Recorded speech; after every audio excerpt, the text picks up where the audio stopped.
I was introduced to sailing in 2014 when I spent 21 days on board a custom high-latitude sailboat sailing throughout the Orkney Isles of northern Scotland under the command of Captain Celia.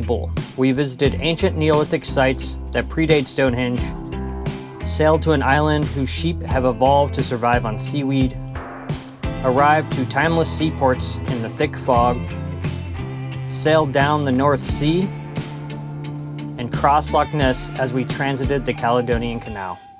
When I stepped off that boat, my life was changed forever. And upon returning to Los Angeles, I had a single goal: to see the world by sail. I spent the next 3 years sailing weekly on race boats in Southern California, working as crew on yacht deliveries in both the North Pacific and North Atlantic to gain as much experience as I could. And I dreamed of the day I would sail my own boat towards distant horizons.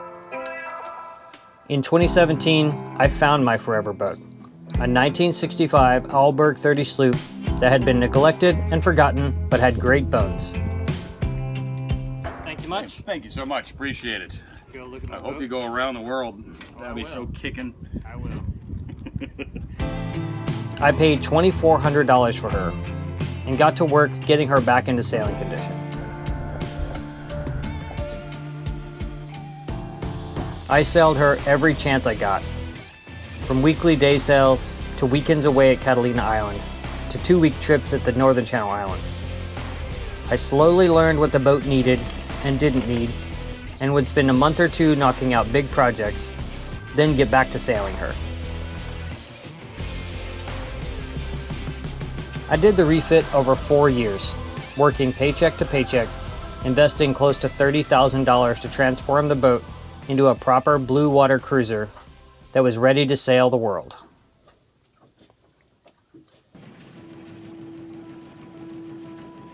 On August 12th, 2021, that time had come. I slipped Tritea's lines from a guest slip at Marina del Rey, California, and pointed the bow west, bound for the Hawaiian Islands. Halfway to Hawaii, I lost the ability to steer after striking a submerged object that eventually led to total rudder failure. I found myself adrift in the middle of the Pacific Ocean, 1,000 nautical miles from the nearest land. After 3 days of attempting to dive on the rudder, I eventually rigged up a drogue that allowed me to steer the boat and get back to sailing.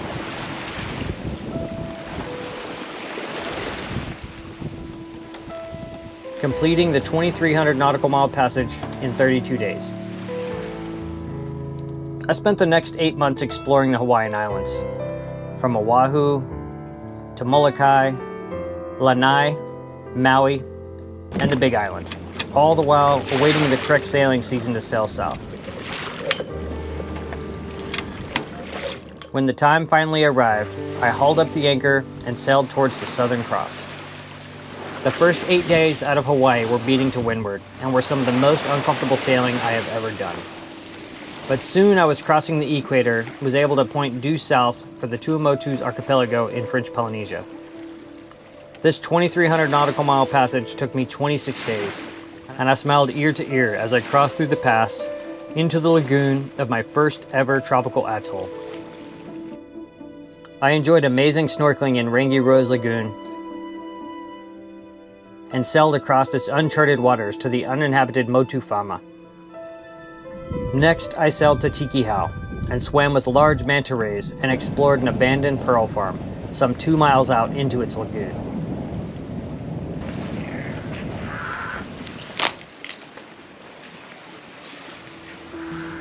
I then sailed to Tahiti, where I visited its famous wave break, Tiapu'o'o, and witnessed the best surfers in the world competing in the Tahiti Pro.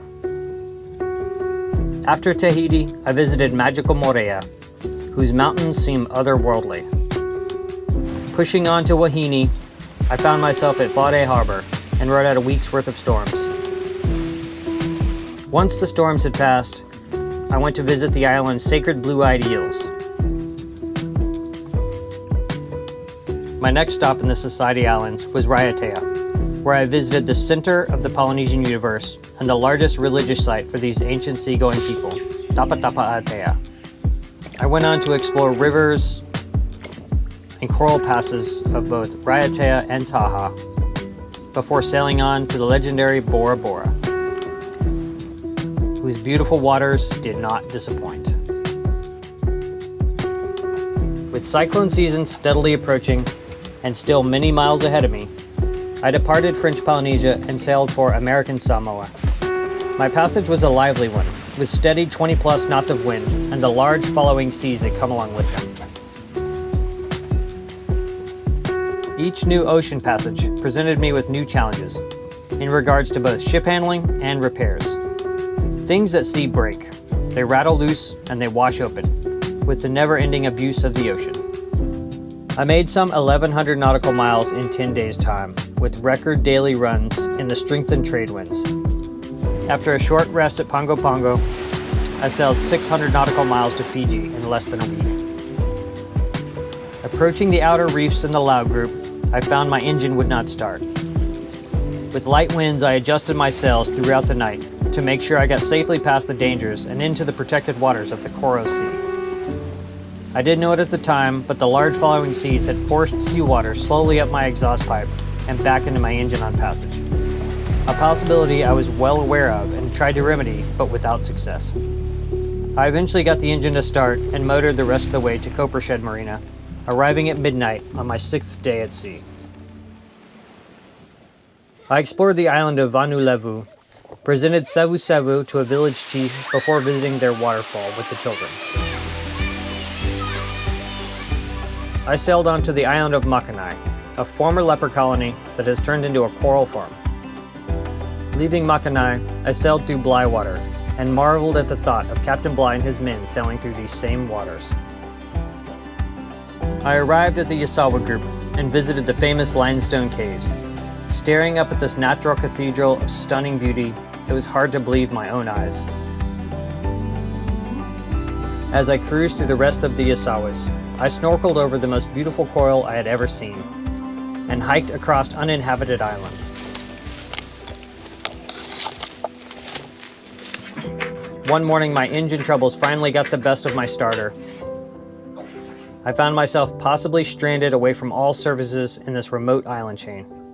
After taking the starter apart and putting it back together, I finally managed to get the engine to run and made my way to Fiji's largest island, Vetilevu,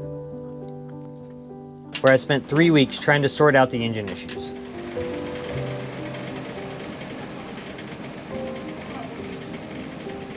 I managed to get it running well enough to get me outside the barrier reefs as cyclone season quickly approached. After that, the engine never started again. My passage to New Zealand proved to be the most challenging passage so far.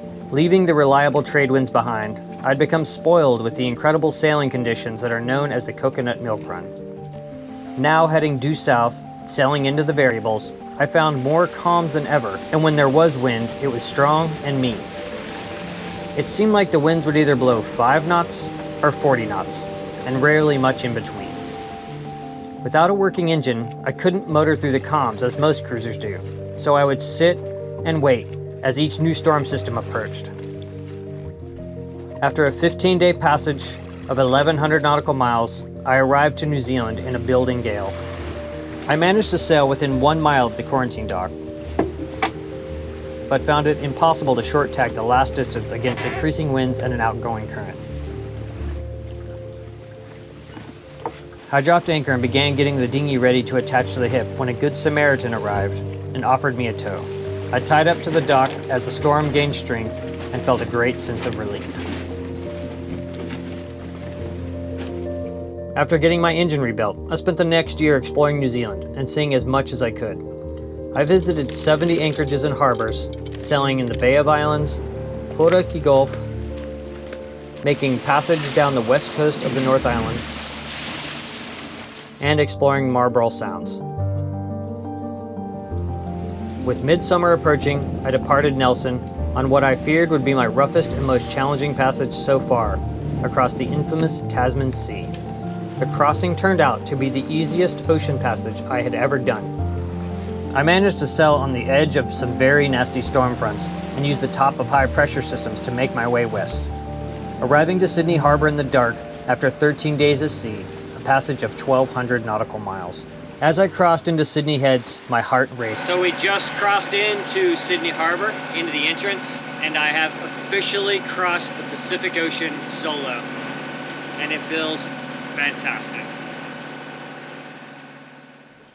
Covering more than 11,000 nautical miles over 2.5 years' time on a 59-year-old 30-foot sailboat alone. I hope my story helps you realize that a seemingly impossible dream is possible. If you're not rich, it will take a lot of hard work and patience. It will seem like a fool's errand at times, but keep your head down, stay focused, stay stubborn, and make it happen. I'll leave you with this short clip that I filmed while in Fiji. It pretty much sums it up.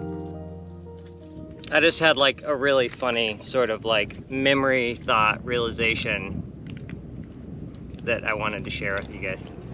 I was thinking about the messaging of like, follow your dreams, you know, make your dreams come true, which I preach all the time. And it's easy to say, follow your dreams from this sort of setting, right? And I was thinking about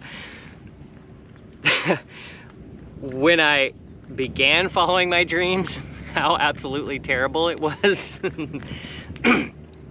And kind of a memory came to mind of this exact scene where I was pulling the seized engine out of Tritea within a month of buying her. I had no experience on doing this whatsoever, and I had no one to help me or suggest what to do. And I just read as much as I could, and I researched how to do it, and I made it happen, and it was terrible. And somebody had like popped up on a video in an exotic location on a gorgeous yacht and been like, just follow your dreams. I'd have been like, how about you off? But the reality is this is exactly when you are following your dreams. And this is the, you know, the result of the dream following.